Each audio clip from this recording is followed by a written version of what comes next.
I know I should be ecstatic about this, but I'm 3 months pregnant and Mark has just been fired from his job.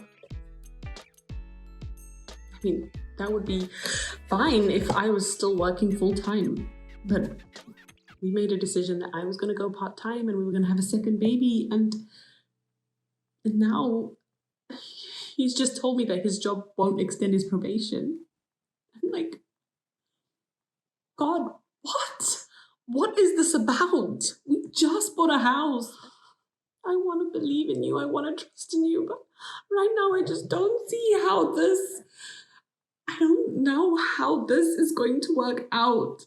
It doesn't make any sense to me. Why? Why would you allow this to happen? This actually happened, believe it or not. November 2021. We had just found out that we were having a baby, so we were super excited about that. And then Mark had his probation meeting from his new job, and we were also excited about that. Wanted the contract to be renewed and all. And, oh yeah, because I was on contract actually, so. And we were just, living life's dream. And so on the way back, I noticed Mark's been kind of quiet. And I was like, oh, so how did the meeting go? Yeah, all right. But I lost my job. What? I lost my job. What do you mean you lost your job? As in, I am not going back there again. Yeah, they said all sorts of stuff about, not meeting expectations, We went back and forth, and I was saying, well, I didn't get enough support, so yeah. So in the end, yes, I lost my job, and so yeah, not going back there again. So guys, at this point, I'm thinking, are you kidding me right now? Like, what do you mean? And why do you sound so blasé about this? I mean, I'm pregnant. We literally have just had a scan. You know that this baby is coming in April. It's November. We don't have much time. What on earth? You just told me to leave my permanent job, right? Well, I was making a lot of money. You told me everything was going to be fine. You told me that you were going to, you had this new job and everything's going to work out great. Now what are we going to do? What are we going to do? Okay, I'm going back to work. That's what I'm going to do. I'm just going to call agencies, tell them I made a mistake, and just go back to work on Monday. It's fine. Everything will be fine. But instead, I didn't do that. For the first time in history, I took a deep breath and said, so, how are you feeling about it? Weirdly enough, I feel great. He feels great? Guys, are you kidding me? He feels great that he just lost his job and his wife is 3 months pregnant? This is infuriating. How can somebody feel great? Just... Ugh. Oh, tell me more. I don't know, I just felt like that job wasn't actually for me. I felt so restricted, and all of the stuff, the support that, I was thinking more like a consultant, and then they wanted me just to behave a specific way, to follow a process, and that was just so mind-numbing. So I feel great because I feel liberated. I feel like I can actually look for something that I'm passionate about. So yeah.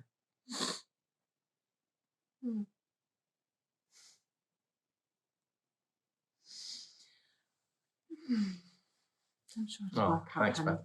I'm sure it'll work out. It's gonna be fine. I get another job soon. Be okay. And you've got that interview lined up on Monday anyway, don't you? Yep. Okay, so it's all covered.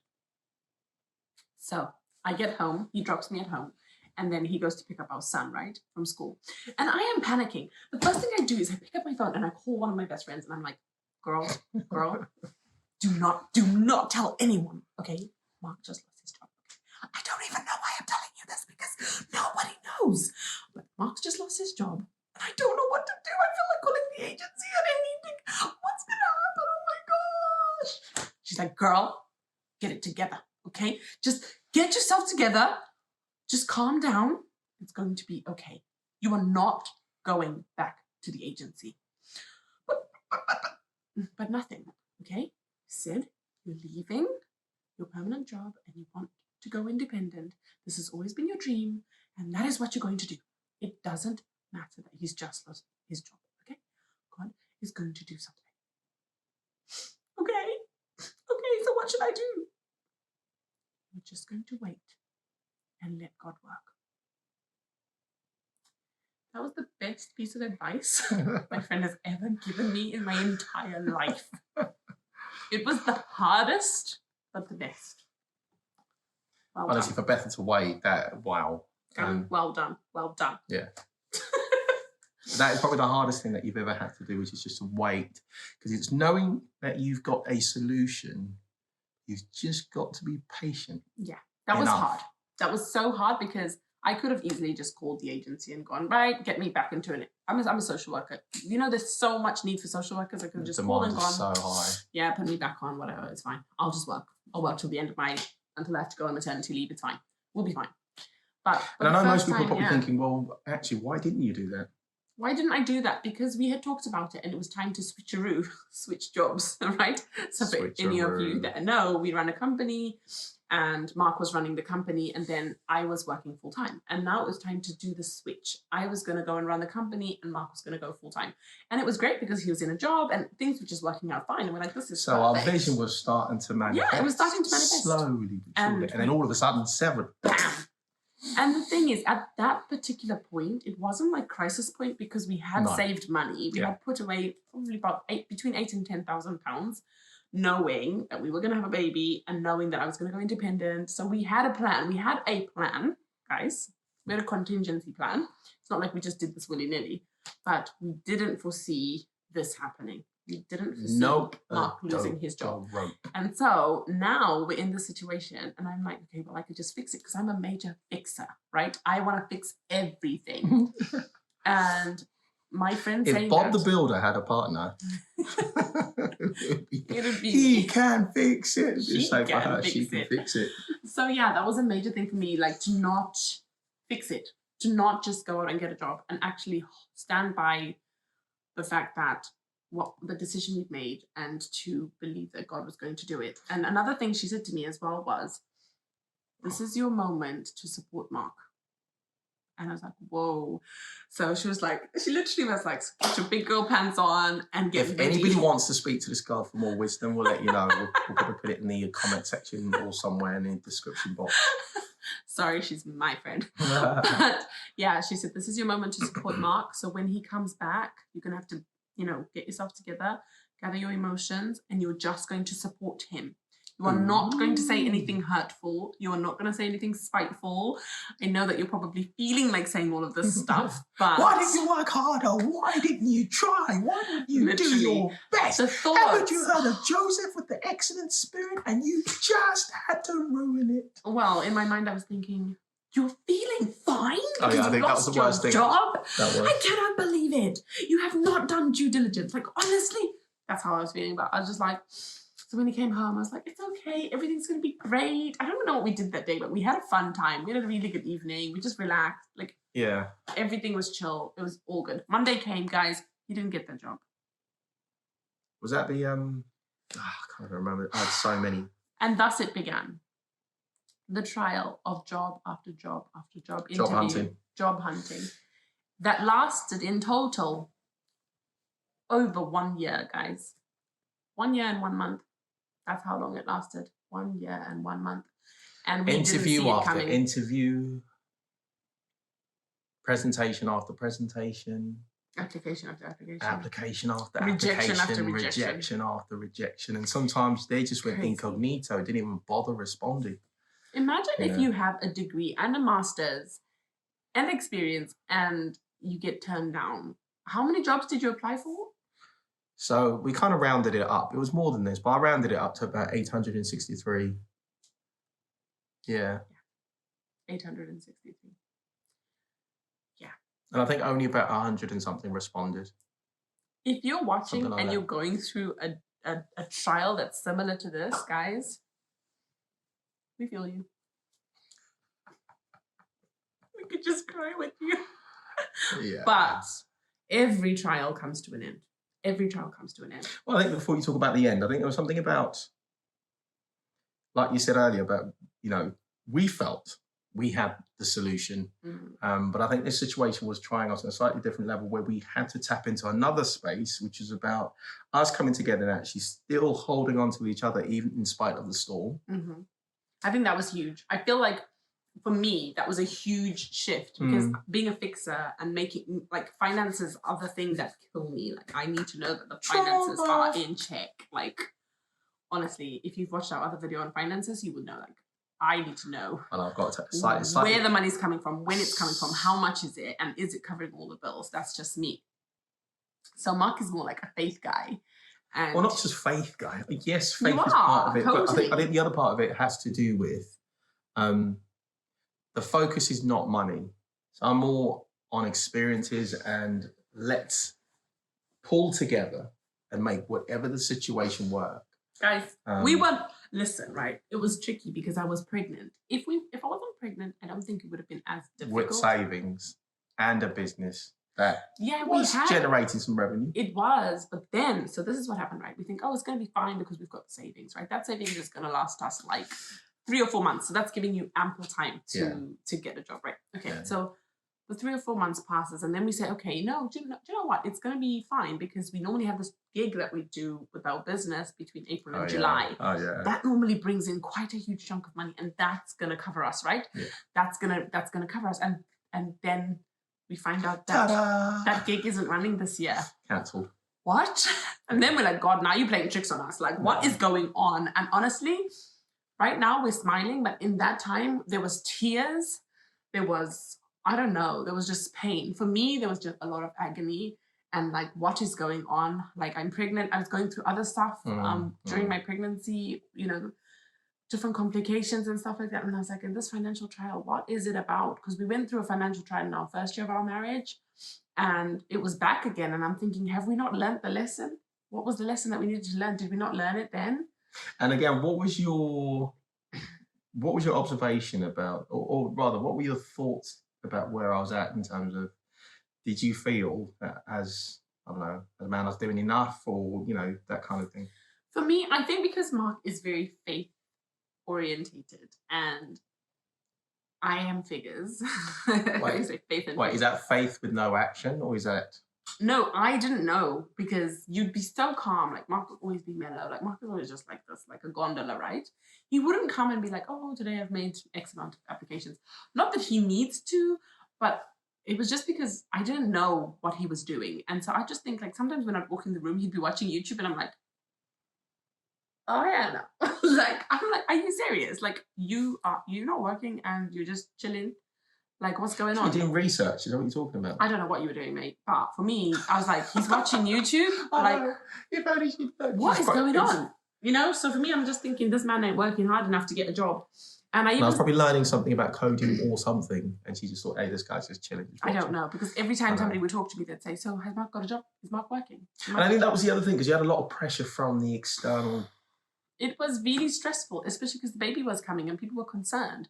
And I think the thing is as well, people were saying, so is he just applying, like, is he like so proud? Because Mark studied business consulting at university, right? And he wanted to be a change manager, right? And then they were like, oh, well, is Mark so proud that he can't just do any job? I mean, like, just go and do deliveries or whatever. And like, you know, and then I started thinking like that. And that started affecting my view of Mark. And I was just like, oh yeah, you don't even want to do like, why can't you just go work for McDonald's? Like, why for goodness sake. Why are you so proud? Yeah, I was like, seriously? But what I didn't realize, oh well, he was trying, guys. He was even applying to the most basic warehouse jobs, and he was getting turned down. This was not a flesh and blood matter, guys. This was actually a spiritual battle. Because when it's just a flesh and blood situation, you're like, oh, I need a job. You just apply to McDonald's, you get a job, right? I'm just saying, basically, it should be that easy, right? Mark would apply for jobs, and either he's too qualified, not enough experience, honestly, there was just a number of things. So many things. Yeah, I think that was a journey on its own because I went from being super confident, low sometimes because you're just thinking, hang on, if I can't even get a very basic job, what does that actually mean about my competence level with anything? Exactly. So that was starting to eat at you. And there was a constant sort of rechecking, reconfiguring, actually talking to myself that no, and reading lots of material, you know, listening to so many different messages where they're talking about actually, no, you've got what it takes. You are enough as you are. Sometimes you do the interview and they say, we love you, you know, we really love you. And they offer you a job and then 4 weeks later, there's nothing. It's like, what's going on? And they're like, oh, sorry, this person has left who's done the recruitment. So actually, we're not recruiting anymore. What? So this is why we know that this wasn't a flesh and blood affair, guys. This was a real spiritual battle. right? And, you know, we even called the pastor and we were like, what's going on? Like, why can't we overcome this trial? Did we have him come over? Yeah. I can't remember. Because we were like, is there something that we're not doing? Is there something that... And I guess for me at that point, it was also that me relinquishing that, because I'd been working for such a long time. And, you know, it was this whole thing of like repositioning our positions within the home, and like me being okay to take a step back and actually go, no, this Mark has got this, like he has got us covered. And I'm just, my job right now is to just have the baby. That's my job, just to focus on having the baby, right? Because then she came, right? Rhea came, and we thought, okay, you know, it's gonna be fine. We're gonna get a job. We still didn't get a job, guys, until, you know, it got to a point, right? And we are saying this because there might be somebody out there who's listening. It got to a point where things were so low that we applied for credits, universal credits, right? Because our outgoings were just so much that we were like, okay, we can't be so proud that we're not going to even apply for universal credit. So we did that. And I feel like God allowed us to go through that trial to see how other people who might be in a financial trial are feeling about their situation. And I remember when we went for the universal credit, they get you to come into this meeting. They question you left, right, and center about everything to do with your finances. Because we have a business, it was like, so is this business actually this, blah, blah, blah, blah, blah, all these questions. And it's like, well, we've got to, because, you know, it's taxpayers' money. And they treat you like dirt on their shoe. And it's like, excuse me, I do pay my taxes. And not only that, I employ people. Our business... You know, I'm contributing to GDP of this country. And we have been for the past how many years we've been employing people. So what are you talking about, 8 years. Rude person? So it was really, really hard. And I remember after that meeting, I was like, what on earth what have we come to? Like, what is this? This feeling is just so... I felt so low at that moment. You know, it was like the lowest moment where you're just literally coming out of universal credit. And then we were like, okay, we've applied for universal credit. Let's see how much we can get. But because of our business, they were like, well, mind you, the business wasn't paying us. It was paying the people that it needed to. Expenses and stuff and like expenses, that. But not us. So, well, because of the business, we just assumed that, you know, you should have X amount per month. So we're not going to give you any universal credit. We're going to just give you this. I think it was like 300 and... Of which how much was it? I was very grateful. Bethel looked at that like penance. I'm not having that. I mean, it was like, to be fair, when the number came up, it was like, whoa, hang on.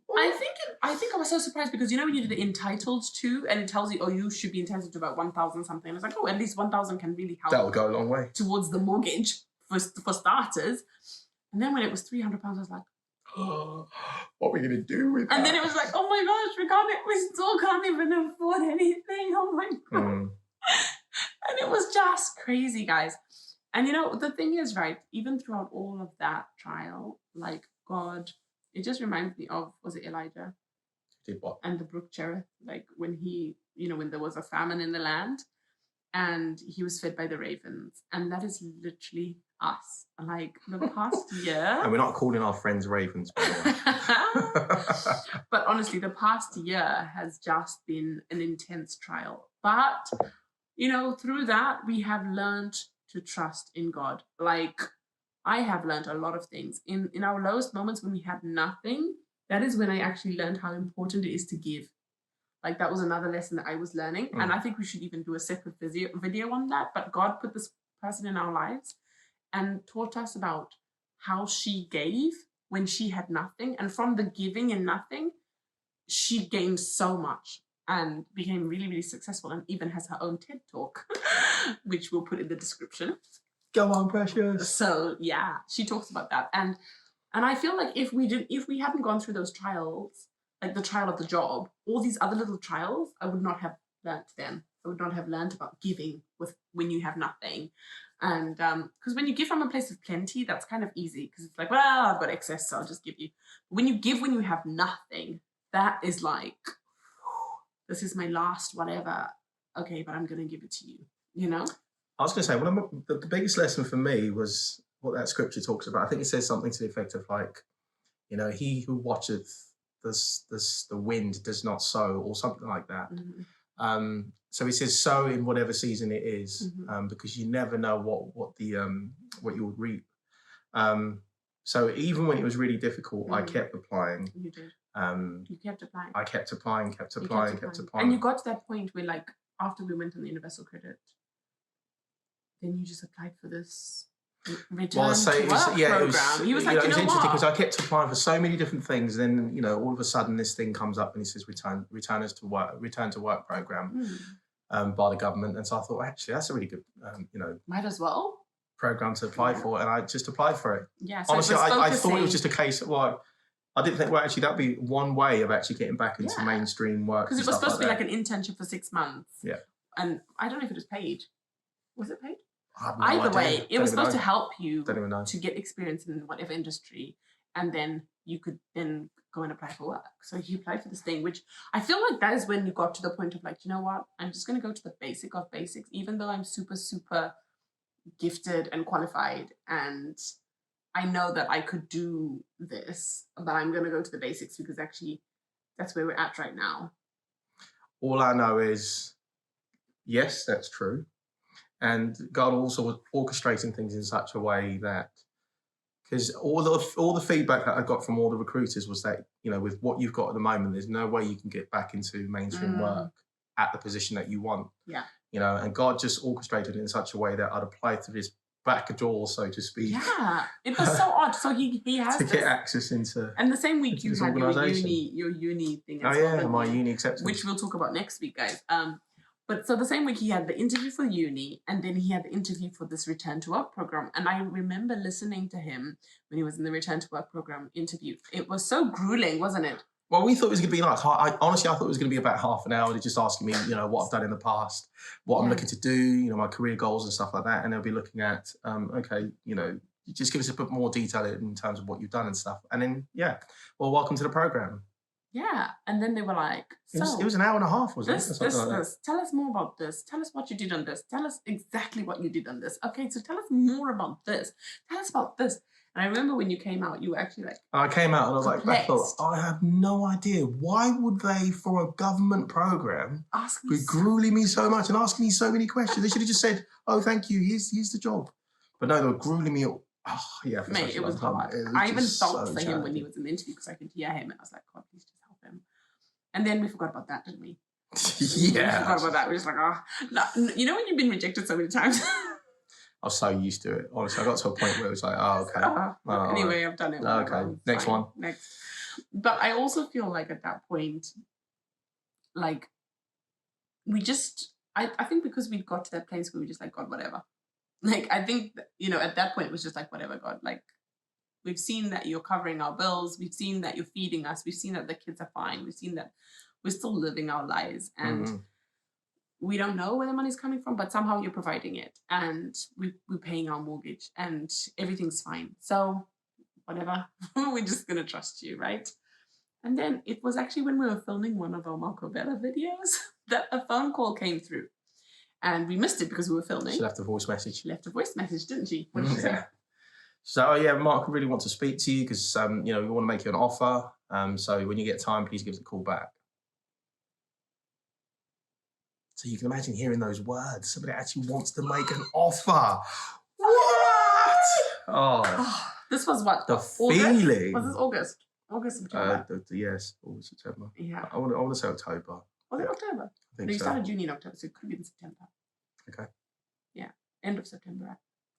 And then, so he phones and he comes downstairs and he's like, Bethel. I was like, yeah. I mean, I remember the interview, they asked me a specific question. They were like, so when you tell people what you do, what do you say? And I said, well, I say I'm a consultant, but I'm a consultant who thinks in new boxes. And I told them that I got that framework from one of the books I was reading about strategy and stuff. Oh, okay. That's great, thanks. So when the lady spoke to me, she said, they wanted to make me an offer. And I said, what was the position? Because I thought it was just going to be, I don't know. The return to work program. The return to work program. She said, no, you're a consultant. You're a management consultant. That's what you are. Oh. Yeah, because basically in the interview, they said, we saw something in you. And instead of you going for the return to work program, we want you to join our company. Organisation. As one of our employees. As a management Because we think you're going to add value to the business. Yes. Wow. And guys, this was amazing. As a first-time job in a large corporate conglomerate called, should I tell them where you work? No, it's okay. It's a really big organization. And it was just such a turnaround from all the negative. And also, you move away from this feeling of being rejected all the time and not being wanted, not feeling like you've got anything to contribute to the bigger market. Even though I knew we had a business that was successful and, you know, was doing things, obviously it wasn't where we wanted it to be.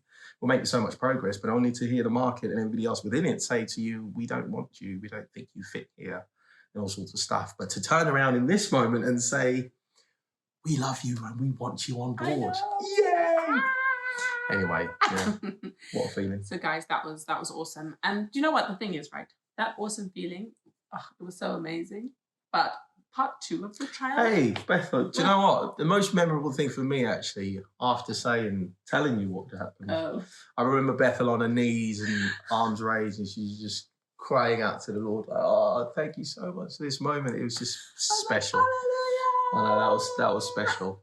I think if anything, just seeing that, you know, giving praise and glory to where it belongs. Absolutely. Literally, I just fell on my knees and I was just like, broke down, didn't you? Yeah. Thank you so much. Yeah. It's over, finally over. Yeah, mate, like that was hard. And then the thing is, it didn't even end there because you had to go through security and that took a further 3 months. So, you know, when you think, oh, I've got a job, it's going to be great. And then you have a further 3 months. Let me tell you something, God is good. Because when God fixes something, when the trial comes to an end, he fixes it good. So yes, we had to wait the 3 months for him to get the security clearance and start work. Okay? But God then shows us this grant, right, that we can get from our neighborhood. It's our neighborhood, right? Oh, that was brilliant, actually. And we apply for it, tell them all of our costings and stuff like that. And we get like, was it like nearly $3,000? I think 3,700. Yeah, I don't know. something like that. I don't know why I've got that number in my head. Yeah. I think it was that. And it was just like, God just literally covered that month. And like, some of the bills that we'd racked up, and he just covered that. And even now, I'm due a tax rebate, like, you know, of nearly 2K. And then even after that, like, there's just been so many things that have been happening. And it's almost like, and this happened now after our first year of marriage. After our trial was over, God just covered every single bill and every single debt that we had incurred. And I know that he's going to do the same thing now, because that's how he works. He will make you forget. He will make you smile. The song I'm thinking about might be too high for me. God is good. Oh, you want to do yours? Okay, go on. That's a good one, actually. That's a good one. Bethel's got a really good one here. I love you, Lord, for your mercy never fails me. All my days I've been held in your hands. From the moment that I wake up till I lay my head, I will sing of the goodness of God. And all my life you have been faithful. And all my life you have been so, so good. With every breath that I am able, I'm gonna sing of the goodness of God. I love your voice. You have led me through the fire in darkest nights. You are close like no other. I've known you as a father, I've known you as a friend, and I have lived in the goodness of God. And all my life you have been faithful. And all my life you have been so, so good.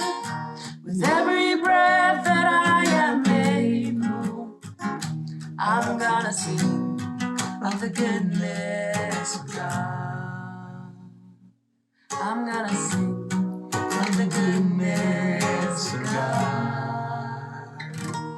I'm gonna sing of the goodness of God. Yeah. That's it. See you next time. And if you haven't, if you really want to hear some stuff that's going to help you grow in your life, as I always say, Bethany, Like and subscribe. I'll see you again next time. Okay.